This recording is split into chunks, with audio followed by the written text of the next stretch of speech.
Jaya Radha Madhava Kunja Bihari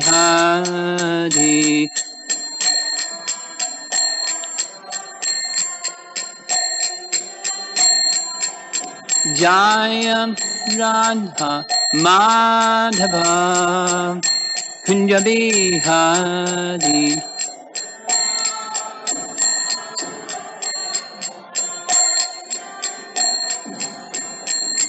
Gopi Jana Balabha Girivardhari Girivardhari Gopi Jana Balabha Girivardhari Girivardhari Jasodhanandana Brajajanaranjana Jasodhanandana Brajajanaranjana Jamana Kiramanachari Jamana Kiramanachari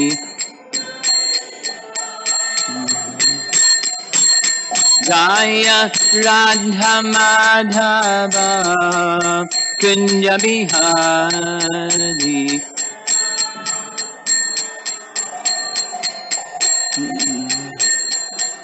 Jaya Radha Madhava Kunja Bihari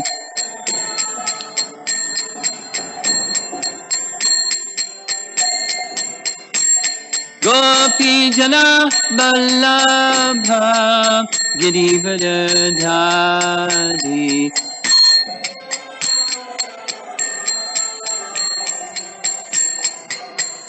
Gopi Jana Vallabha Girivardhari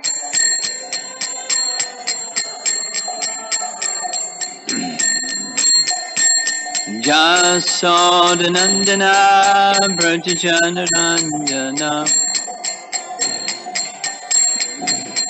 Jasodhanandana Brajajanaranjana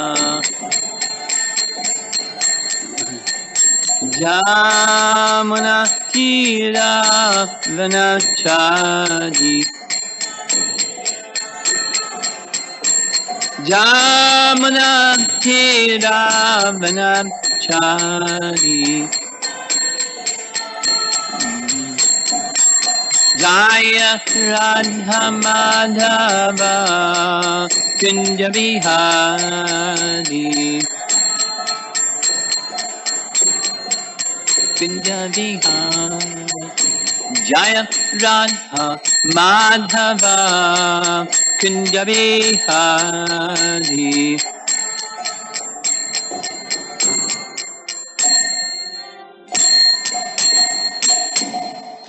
Jayo Vishnupad Paramahamsa Hariva Jagacharya Astatara Satasri Srimada's Divine Grace Sri Bhakti Vedanta Swami Srila Prabhupada Ki Ananta Koti Vaishnavrinda Ki Gaur Premanandi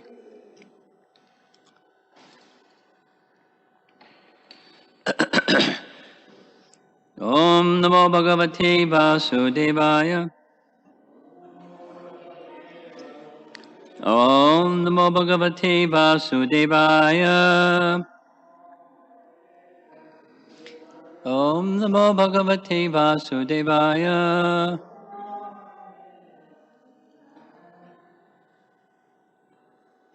Everything all right? Fans, yeah. Somebody doesn't? Huh? Anybody not want the fans? Because otherwise it's going to stay on. Okay. Question. There were several documents that I requested to be sent out to the people attending class. Did you receive them? Oh, how nice. Did you receive? You didn't even look. Huh?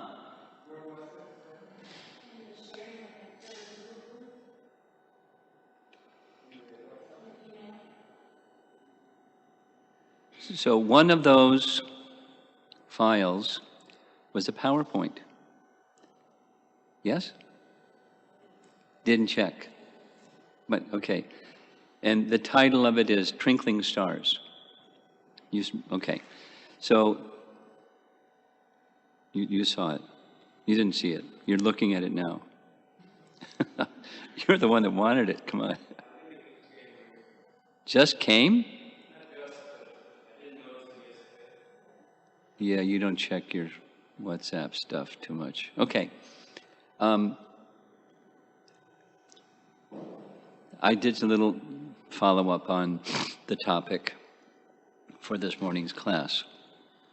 So, in Vedic cosmology, do we really believe, you had galaxies and stars in the sky and things, do we really believe, are we supposed to believe, let's put it that way, is it what the Vedas says that there's only one sun in the universe? What about all the other luminaries in the sky? Whatever they might be. So that question was discussed amongst GBC members some years ago. And in that PowerPoint is this opinion, that opinion, the other opinion, the other opinion. And you read it carefully, and it can be read differently. That's how communication does go. But I felt personally that the answer given by the TOVP overseeing person, Antardweep, held the most credibility. It's not like the others contradicted them, but his point was that yes, he's like what Prabhupada said, we adhere to, and then we look for how do you support that based on Vedic evidence, not does Vedic evidence support what Prabhupada said. That's his approach. And he discusses, you'll see it's there, there's different ideas of light that's a reflection that is literally like a mirror, and the reflection of light in a mirror, or another kind of light is like channeling light. So the sun is the self-luminous, although the sun itself is receiving light from the Brahmajyoti. Other planets are receiving light from the sun, and they're emitting light that's from the sun. That's his conclusion. And the example given, you couldn't find it, was the Surya Kanta gem.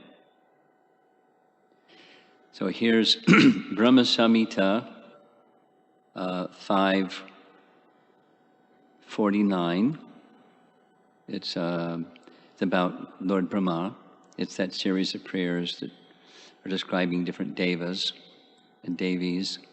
And when describing Brahma, the first line is Bhasvan Yatashma Sakaleshu Nijeshu Tejaha. Tejaha means brilliance. So it's a comparison, yata, then tata. So just as the illuminating sun, Bhasvan Yata Ashma Sakaleshu.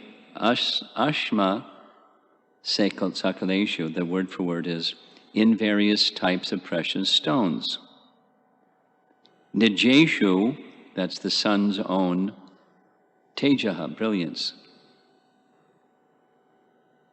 Bhasvan Yata Ashma Sakaleshu Nijeshu Teja. So it's describing Brahma is manifesting the brilliance of the personality of Godhead, just as the light of the sun is sometimes manifest by the light of special types of precious stones. So a translation, just as the sun manifests some portion of his own light in all the effulgent gems that bear the names of Suryakanta, etc. So I've never seen a Suryakanta gem, but our acharyas know about it at least, whether they've seen one or not. They know that such a gem exists. And reference to a Suryakanta gem is found in Madhurya Kandambani by Vishwanath Chakrabarti Thakur, who writes, well, the translation, it is important to note that many Puranas propound the theory that Lord Vishnu and Lord Brahma, the theory of Lord Vishnu and Lord Brahma being one. The analogy of the sun and the precious gem Suryakanta Mani will help us to understand this oneness. So the Suryakanta gem is not the sun, but there's a oneness between the light of the Suryakanta gem and the light of the sun. So it stores the light of the sun.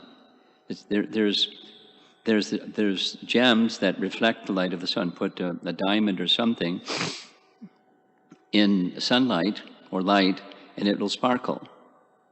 But it doesn't sparkle without a source of light. It sparkles. It reflects that light in a certain way, in a attractive way. Suppose when this is clean, it's not clean, but needs to be cleaned. But crystal, or not just pieces of glass, but precious crystal, it diffuses the light in a very, very nice way. It's expensive, and it's attractive, and so diffusing light and reflecting light are one thing, and storing the light, like it's described the palace of Krsna when Narada went, and even it was nighttime, the palace was lit up because there were precious stones, like these kinds of precious stones, or the Shamataka jewel. It was brilliant like the sun. And when the residents of Dwarka saw Satrajit coming to town, they thought the sun god was coming to visit Krishna, because there was just this light everywhere. That's the Shamataka jewel. So it's effulgent like the sun, storing light of the sun and emitting that light of the sun. So that's an explanation that Antardweep gave to this discussion about, are we supposed to accept there's only one self-luminous planet in this universe? And his conclusion is yes. And how do we understand the lights of the other planets? This is how we understand it. They're receiving light and emitting light like a Suryakanta gem, or like a Shamataka jewel, or like they're channeling the light of the sun. They're luminous, for sure. They're not self-luminous. That's his explanation. Then you can read what it says in that message. I just thought I would share that a little bit. And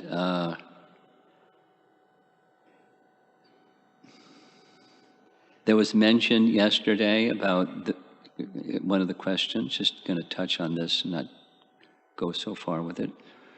The purpose behind the occasional pastimes. We touched on it. And if you want to read further, Brahma Samhita, you can just look up in your folio, search for Vibrahma Vilas, and mention only is made of such as, and etc., the birth of Krishna. That's one of those occasional pastimes.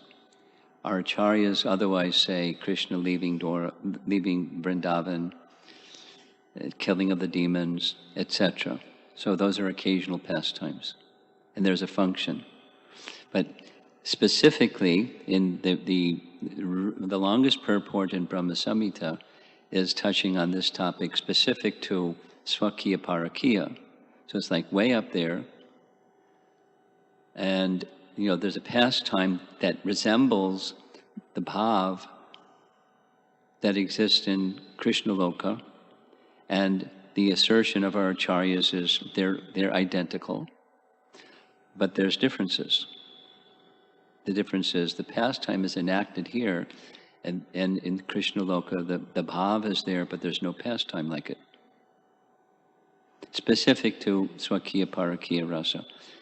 It's really elevated. You probably have to read it about 10 times to stop scratching your head to understand what he's saying. But that's a reference. It's one of those Vibhrama Vilas. And the translation of that is seeming error. An error that seems to be this, but it's actually that. Vibhrama. Brahma and Vibhrama. Brahma means error. And Vibhrama is like a big error. And a pastime, or the sense of, the perception of, this can't be. There's something wrong here. And it's a pastime, it's a certain type of pastime.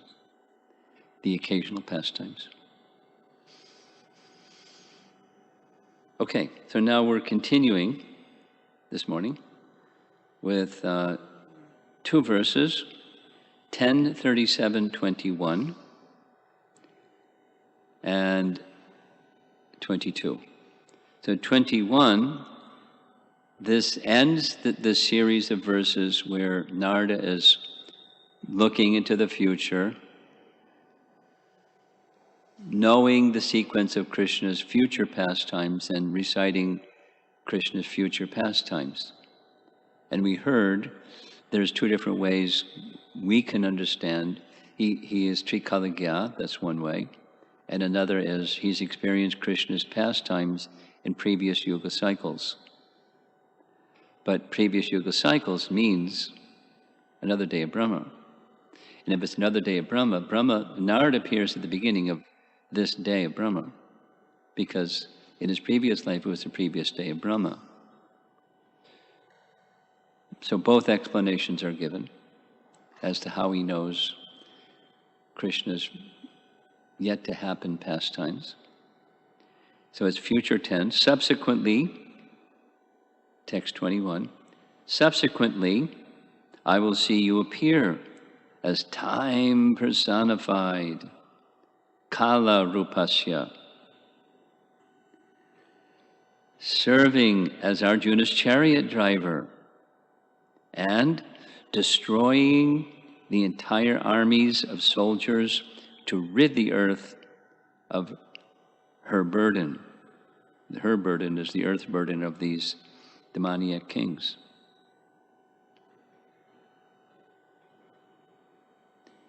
And the Sanskrit is Arjuna Sarate, Arjuna Sarati, or Partha Sarati, Arjuna Sarati. Vishwanath writes, there's no BBT purport here.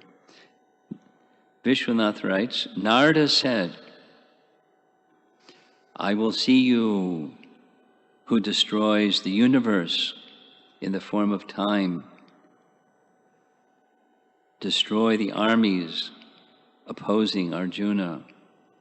Jiva Goswami writes, after all this, the list of pastimes, you will be the driver of Arjuna. You will be subordinate to him. That is not surprising for you.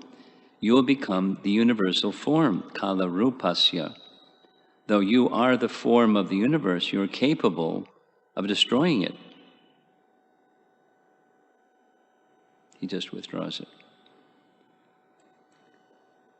Kshapa Yishnoho. Sanatana Goswami writes, Ataha, we know what the Ataha means, right? Yatato, yeah. So, after giving up fighting, in this case it means after giving up fighting, or it indicates a different topic, different from the previous pastimes. You will become the universal form, Kala Rupasya. Though you are the form of the universe, you are capable of destroying it, he repeats. Ksha Payishnaho. Vai means famous, or Vai means even though.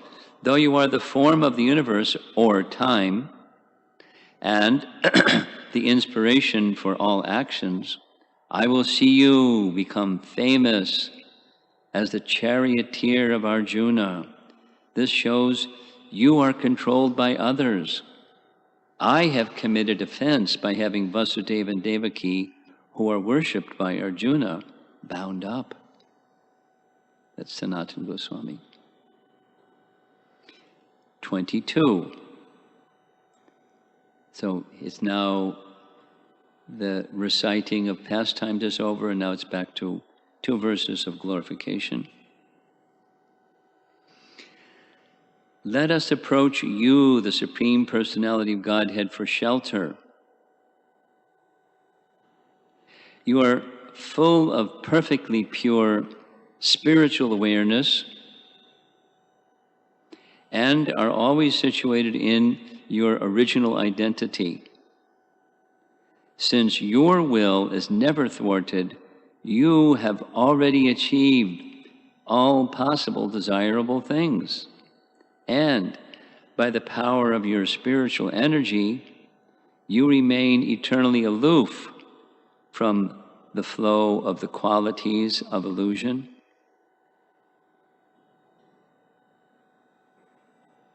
Vishwanath Chakravarti Thakur writes, after describing the future pastimes of Krishna, Narada offers his respects in 2 verses.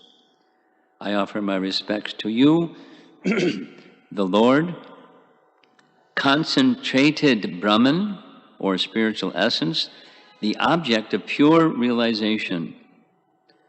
All the desires of the devotees reside completely in you, who exist eternally along with your associates. You fulfill all those desires because of your mercy. By your or your devotee's energy, all the influence of the material gunas is daily destroyed. And this same point is made coming up. Vishwanath Chakravarti Thakur, in a different commentary, writes,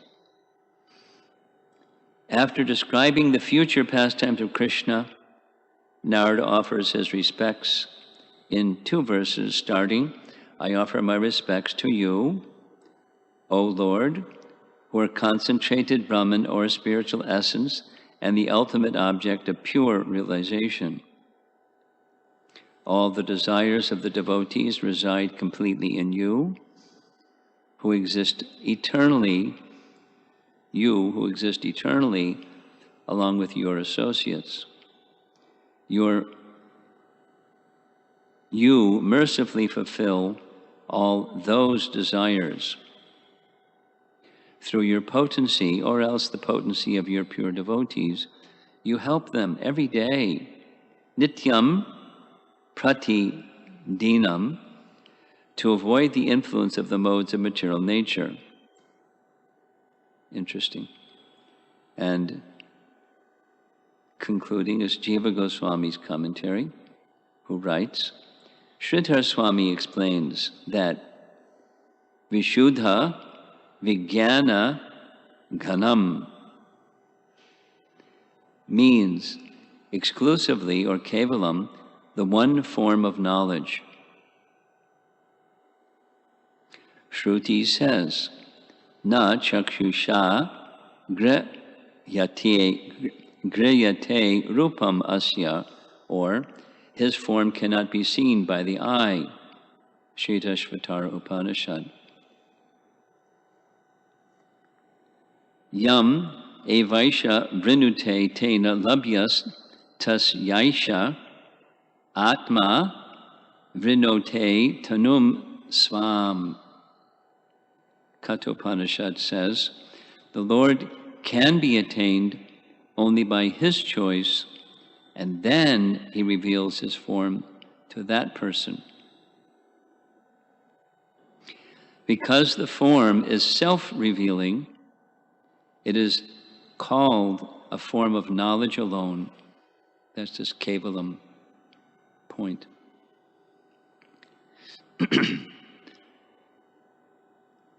Though this form takes many forms, Krishna is the Angshi, like Avatari. He's the source of all Angshas. Akura also says, Bahu Murti Eka Murtikam. You are one form with many forms. Bhagavatam 10:47. The prefix Vi in Vishuddha means one, or Vishishta, special, or extraordinary. Therefore, in Sridhar's commentary, because you are this form of knowledge established by realization, by being firmly situated in your Swarup, the form of the highest bliss, you completely possess all objects. Sva samstaya samapta sarvatam. Atma is the Swarup, which is the shelter of all things, of all causes of knowledge. Since you are Atma, you are the form of highest bliss, the shelter of the highest unconditional prema. Because of this, by your nature, you have attained all objects, since by being bliss itself, everything is yours. Gives a Sanskrit for a Brihat Aranyaka Upanishad text. All living beings live because of his expansion of bliss. Another from Taittiriya Upanishad. If the Lord were not blissful, how could any being exist? Thus the meaning of samapta sarvartam is, because you are bliss, you have many forms by your nature. Narada realized that, quote, form of knowledge in the blissful pastimes of Krishna. Though all your desires are already fulfilled, you have desires, vachitam. Though you have attained all desires, you attain them in pastimes, or actions to attain the desires. Those desires are always fulfilled, amogha, not produced at some point in time. Those desires do not arise from material maya. If they were material, they would cause bondage. You are eternally free from the action of the gunas by your Shakti, Sva, Tejasa. This means that your form, qualities, and pastimes are beyond Maya. Therefore, I worship Bhagavan, who exists by his own support, not by the agency of Brahman. I worship that form which is superior to Vijnanam, famous among the people. It is pure, Shuddha. I surrender to Bhagavan, the condensed form of Vijnanam, full of bliss, or the condensed form of the famous Brahman. Question: how can Vijnana be a form with hands and feet? How can Bhagavan have hands and feet? Answer: his outstanding quality, proved by scripture, is stated. By his Swarup Shakti, his form has all qualities. Parasya Shaktir Vivadaiva Shruyate. The Shaktis of the Lord are many. Svetashvatara Upanishad. Na chakshusha grihate rupam asya. His form cannot be seen by the material eye. His desires never go unfulfilled.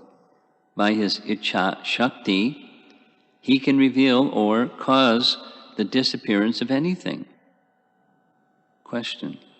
Well, I have a shakti known as material shakti. Mayam tu prakritim vidyan, mayinam tu maheshwaraha. Know, translation of that is, know the material energy and the Lord, and its Lord, the cause of Maya. I am touched by that fault, unquote. By your Sarup Shakti, Sva Tejasa, you are never influenced by the action of the gunas. And that's it for this morning. Of course, for us it's quite simple.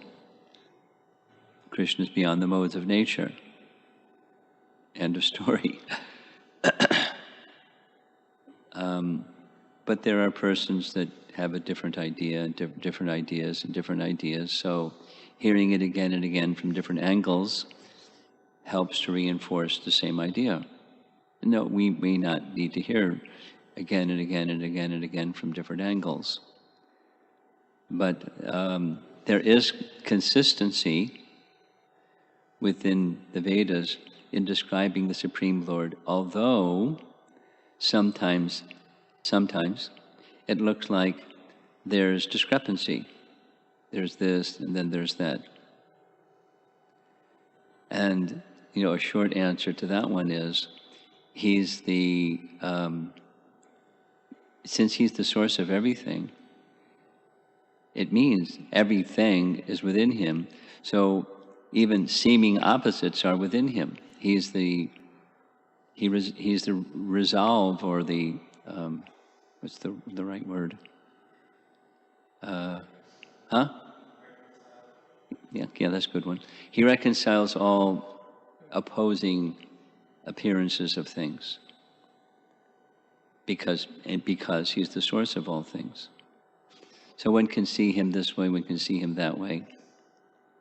He's within everything, he's outside of everything, for example. He walks and he does not walk, for example. He's near and he's very far away, for example. He's bigger than the biggest and smaller than the smallest at the same time, for example. And there's so many of those things.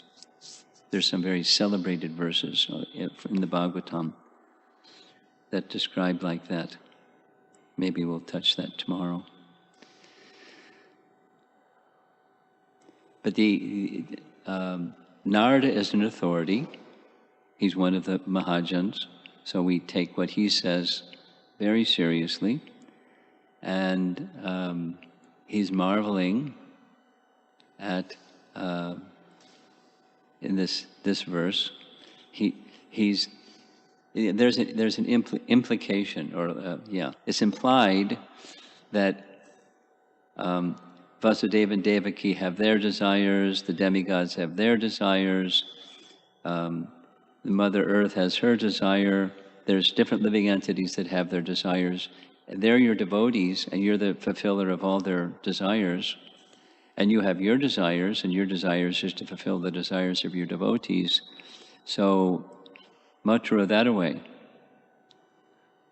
And then after Mathura that away comes the other forms of other living entities' desires, and Krishna fulfilling them. It's not just the killing of demons' desires, but reciprocating with the devotees' desires, just like we read yesterday. At the end of class yesterday was the Krishna's contemplations when meeting with Uddhava, thinking, I fulfilled the desires of so many devotees here, there, and all around town. But I didn't go to Narayana Rishi, and it's now 125 years I got to go.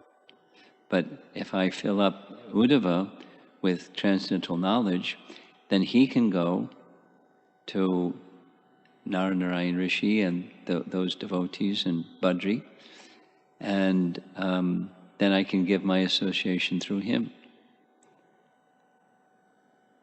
So that's the same principle. Say it again. It's the same principle of Lord Chaitanya's Sankirtan movement. The personality Godhead has a desire, and the devotees of the Lord, knowing his desire, wish to fulfill his desire. And we can say the desire of Lord Chaitanya, but we can say the desire of Lord Chaitanya is the desire of Krishna, at least in the external appearance of things, to propagate Sankirtan, to relieve conditioned souls of unnecessary suffering and bring them to the original Krishna consciousness. And that's a mission.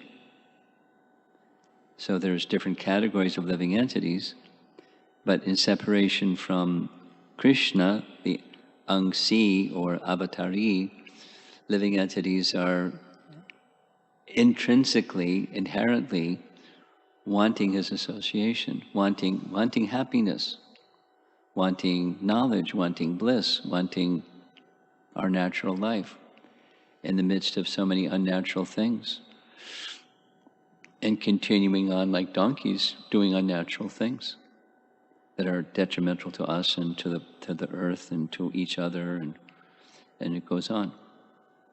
Maya's laughing.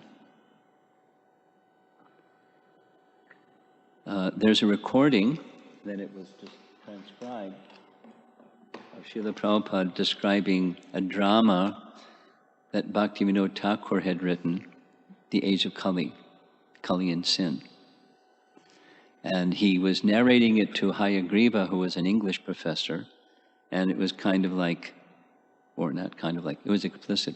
Prabhupada wanted him to understand the drama and to figure out a way that the drama could be manifest so that people in general could understand Kali and sin. And interestingly, just, a little history. Once upon a time, there was a temple in Manhattan, and one part of that temple in Manhattan was a theater.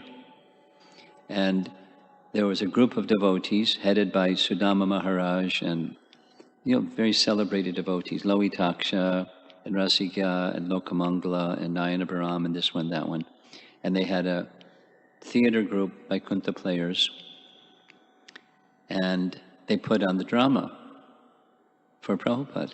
He sat in the middle of the theater audience, a little space around him, and everybody else was there, and they were fulfilling a desire that he wanted some time ago for Hayagriva to perform this drama. They didn't do the whole, because there's several parts, but they did the first part, and they were really good. Rasikya was sin, and Lokamangala was the personality of Kali. Ha ha ha! Make their heads spin. Maybe that was Sudama. Anyway, it was really good. It was really good. And Prabhupada liked it. Now, just yesterday, somebody forwarded to me, I'm digressing, but I'll come back. Rambaru Mataji's talk on Vyasa Puja Day, Prabhupada's Vyasa Puja Day. It's about a half an hour. And where's Jamuna Jivana?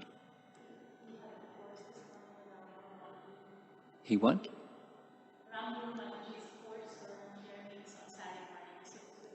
Oh, so I'll send him the link, and one of the things she speaks about is what I just spoke about.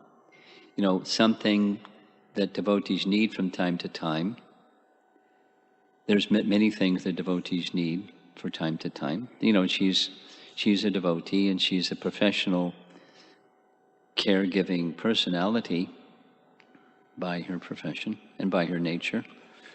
And one of the things that devotees need from time to time is recreation.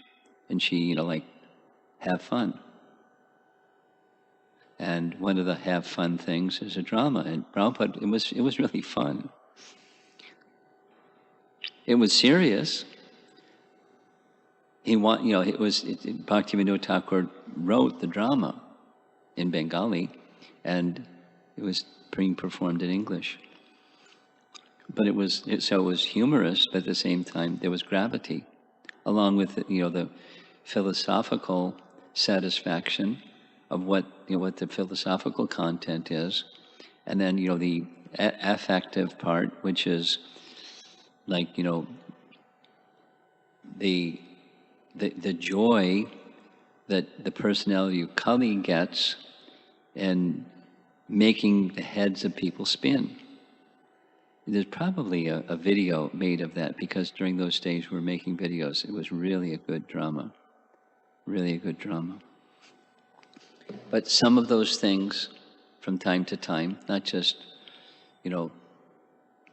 frivolity, but some ways where devotees can come together and experience different varieties, relaxing even varieties of joy in one another's company, of course with Krishna at the center, not minus Krishna, but with Krishna. And there are ways to do that. Drama is one of them. It's one of the things that kids like, along with kirtans. Kids like drama. So fortunately we have Amara, who is like, that seems to be one of the gifts that Krishna has given her, a creative gift and liking to create dramas. I remember with much surprise, in one of the Gita camps, Vrajabhumi, it was the topic was chapter 10 Bhagavad Gita, and she came up with this real creative thing that the kids could make a three-dimensional Dwarka. Remember that? Huh? Premananda was in charge, but Vrajabhumi was the one that designed and at least that's my recollection. And it was like really fantastic, and so fantastic that it was on a showcase in schools, public schools, for a month to show, cultural diversity. And the kids were going, yay, cultural diversity. Just by, you get the idea. That was just kids play. But there are different ways that adults can do things to bring fun or recreational ways, creative ways of bringing the message of Krishna to others.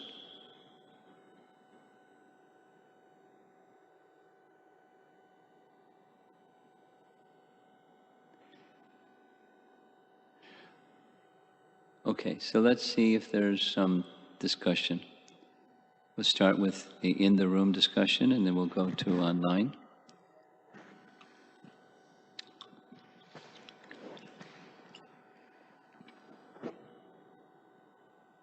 Guru Maharaj, in text 22, Narada was speaking to Krishna, and he said, "Your will is never thwarted."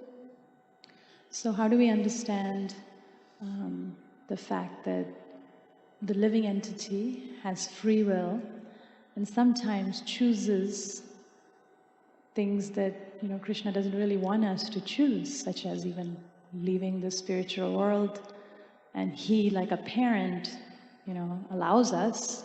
That's not his will. Well, you understand because you have children. His words particularly were, "Your will is never thwarted." So supposing his will is there's no will,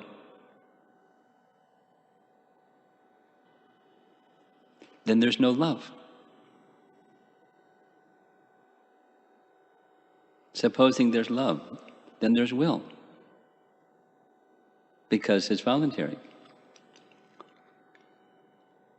So it's will that there's love. So it's voluntary. And another way of looking at it is, living entities are his parts and parcels. He wills. There are living entities. It's not like once upon a time there weren't, and he willed, and then there were. But it's part of, the living entities are part of him. So they have tiny free will. And he doesn't interfere with tiny free will, because there's tiny free will. There's parts and parcels, just like your children. Now you're not, your will determines everything. You're not Krishna. But you don't interfere with the will. I mean, you direct and you encourage and you train and you guide and this and that.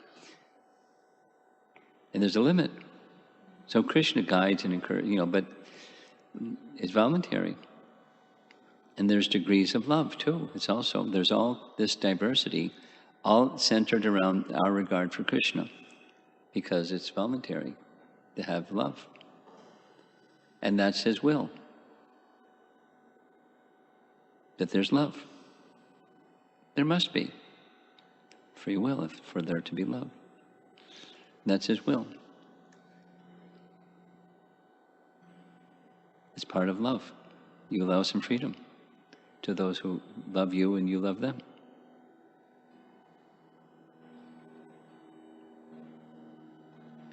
Something else, or that's it? So, to understand the statement that Narada makes, his form cannot be seen by the eye. So that's referring to, like we see the deity, but we're not really seeing Krishna. There's, the deeper and deeper ways of... Yeah, Krishna can reveal his spiritual oneness with that form or conceal it. His form is there, so there's the Bahir Darshan, and then there's Antar Darshan. And that's in Krishna's hand. Even to appear, it's his, as a deity form. It can't happen without Krishna's sanction. Okay?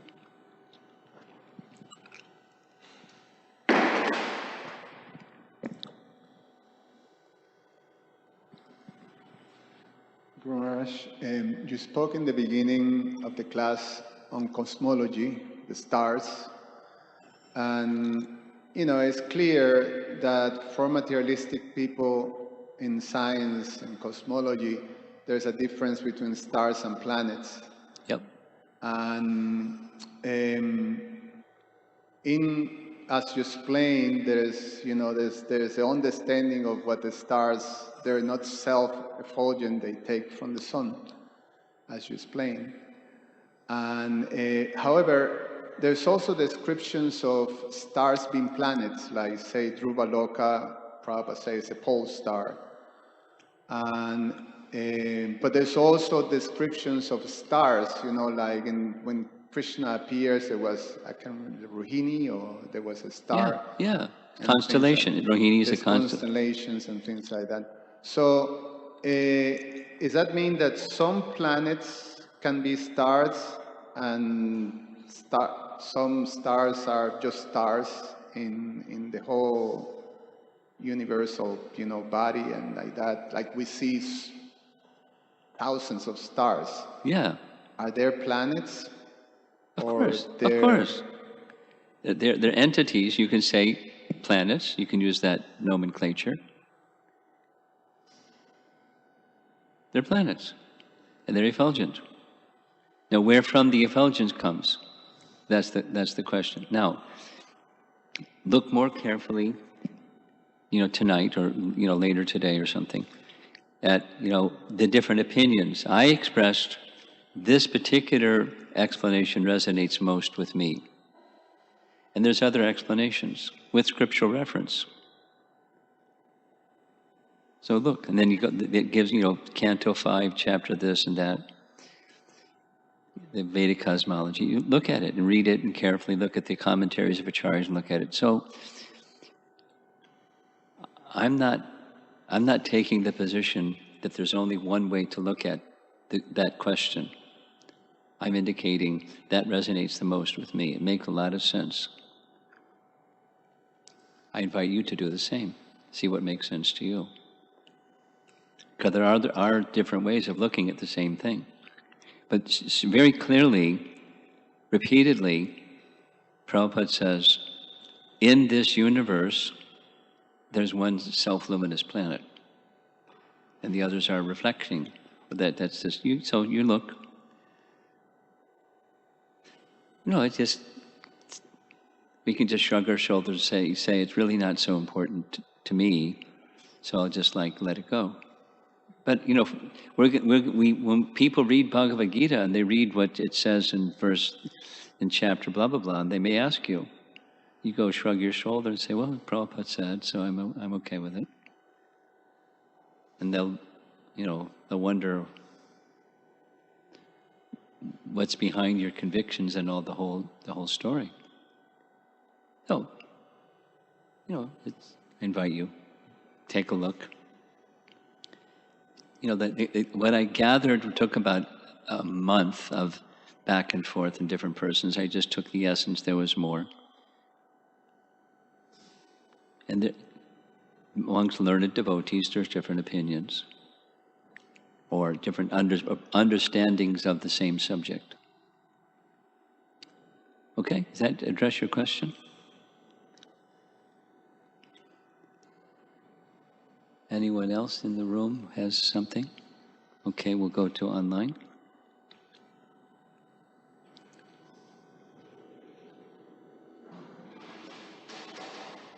Archana Vaidya. She asks, Hare Krishna Maharaj, thank you for your kind encouragement. I'm following up yesterday's discussion on efforts and mercy. You kindly mentioned that Krishna's mercy is there unconditionally, and our effort is to beg for his mercy. My understanding is, as aspiring devotees, we are begging for the mercy, and of course he is giving mercy.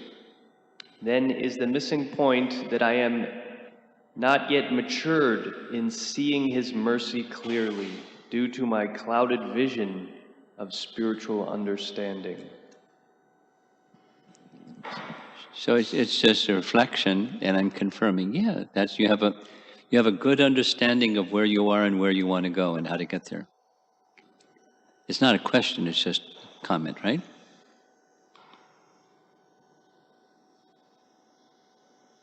If one is unable to experience that mercy, her question is because we're not able to see it.